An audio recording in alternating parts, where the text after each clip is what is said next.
This is the brief on fixing your toxic relationship with AI. We're diving into a super insightful visual guide explaining why you might think ChatGPT is getting dumber. But here's the plot twist. The problem isn't the AI, it's actually how we think. I mean, imagine storming into a restaurant yelling, "Just make something good," and then getting furious when the chef didn't magically read your mind to know you wanted pizza. So how do we shift from being a toxic user to a pro?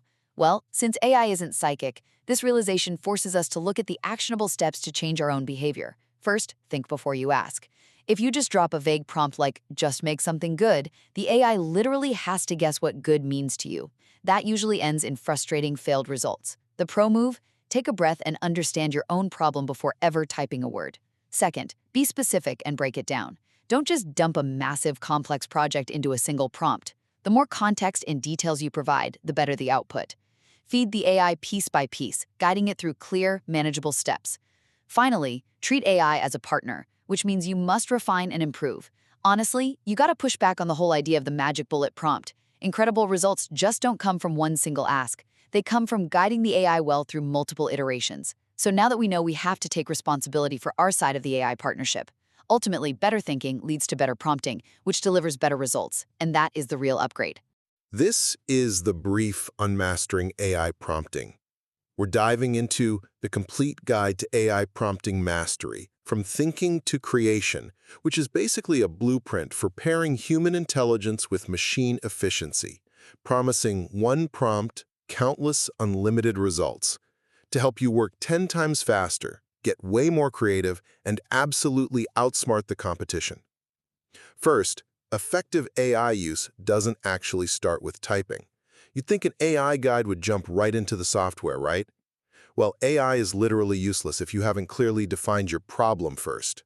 Chapters 1 and 2 focus heavily on critical and analytical thinking, meaning you've got to organize your thoughts and turn your own data into insights before you even touch a keyboard.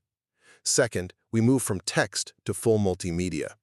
Once your thinking is crystal clear, Chapter 3 teaches you effective prompting, basically how to ask the right way for extraordinary results. Then, Chapters 4 and 5 show you how to scale that up into visuals and video. It's kind of like being an independent movie director. You aren't just writing the script anymore. Your prompts are generating entire storyboards and the final video creation. Finally, you step into what Chapter 6 calls the AI War Room team. Think of this as having a personal board of directors right at your fingertips. You do the thinking, the AI does the heavy lifting, and together you make the final winning decision. When a structural engineer builds a bridge, you know the mathematical models either hold the weight or they don't. You run the numbers and you just trust the physics. Welcome to the debate. Right. Well, the math doesn't confidently assure you the steel will hold while it quietly, snaps under pressure. Exactly. But as we integrate artificial intelligence into our decision-making, that objective bridge really starts to sway. Today, we're examining a critical thinking framework designed for this new era called STOP. Slow down, test evidence, observe alternatives, and probe assumptions. Right. And it brings up a crucial tension. Are we endangered more by the AI's deceptive outputs or by our own unchecked cognitive biases? To me, it's pretty clear. The real threat is AI hallucination, the machine confidently feeding us false realities. Yeah, and I look at that exact same swaying bridge and worry about the driver, not the bridge. The true danger is human confirmation bias. Okay, so think about AI as a super smart intern. This intern is incredibly fast, super diligent, but highly prone to making things up. A bit of a liability. Total liability. For instance, it might tell you with absolute 100% certainty that the first coffee was brewed in Indonesia. Because it sounds so remarkably plausible, the primary danger is the deceptive output itself. It actively bypasses our skepticism. I mean, does it? It does. That's why the T in the STOP framework, testing evidence, finding solid external proof to verify the AI's claims, is our most vital defense. Blaming the intern gives us way too much credit, honestly. The fundamental flaw isn't the machine's output. It's our own psychology. We operate like horses wearing blinders. Blinders? Yeah, blinders are put on horses to restrict their peripheral vision so they don't get spooked by distractions, right? In humans, those cognitive blinders mean we only see the data that confirms our desired path. we harbor these zombie assumptions. Dead ideas walking around? Exactly. Dead, outdated ideas about our business or world that we unknowingly keep alive. We let them wander around and ruin our strategic planning. The threat isn't the AI lying, it's us eagerly believing the lie because it perfectly aligns with what we already wanted to do. Well, let's use the classic GPS analogy here. AI is like a GPS, giving you directions. If you follow it, you might end up driving right off the road and into a river.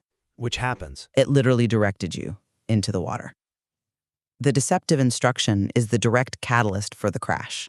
So how is that not a machine failure? Wait, but why did you actually drive into the river? Because the GPS said to.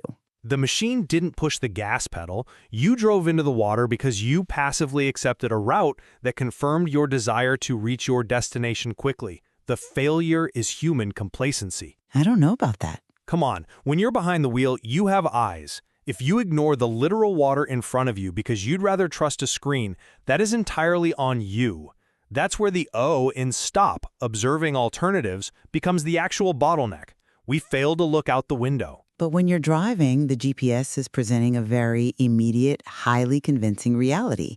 AI provides these superficial answers with such supreme confidence that it actively disarms our natural skepticism. If you let it. You have to step outside the AI's ecosystem to verify the symptoms it presents.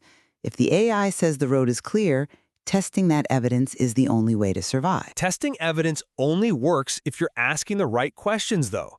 Consider the 5 whys technique. If you ask an AI why a business is failing, it only shows you symptoms. Right, like sales are down. Exactly. It might say sales are down.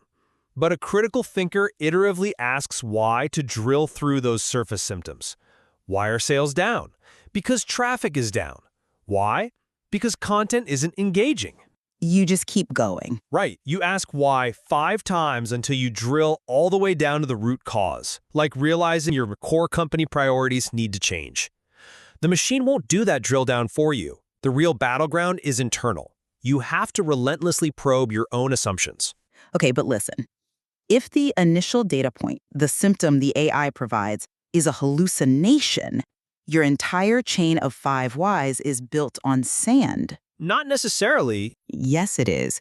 You're probing assumptions about a reality that doesn't actually exist. You're drilling down into a phantom problem. So validating the AI's initial answer through hard evidence must precede analyzing our internal biases. The AI provides the answers, sure, but you provide the judgment. If you don't probe your own zombie assumptions, all the fact-checking in the world won't save you from executing a fundamentally flawed strategy just based on what you simply want to be true. And because the AI generates the initial reality we interact with, our human judgment must focus fiercely on testing the evidence of those specific answers. But I think we clearly converge on the necessity of the complete stop framework. Slow down, test evidence, observe alternatives, probe assumptions. Right. Exactly. The entire toolkit is required to survive the cognitive landscape. So, we return to that swaying bridge. When you're driving your car across it, guided by your digital GPS, what's more likely to send you into the river below? The machine's invisible error or your own refusal to look out the window? We'll leave it to the listener to decide whether their greater blind spot is trusting the machine or trusting themselves.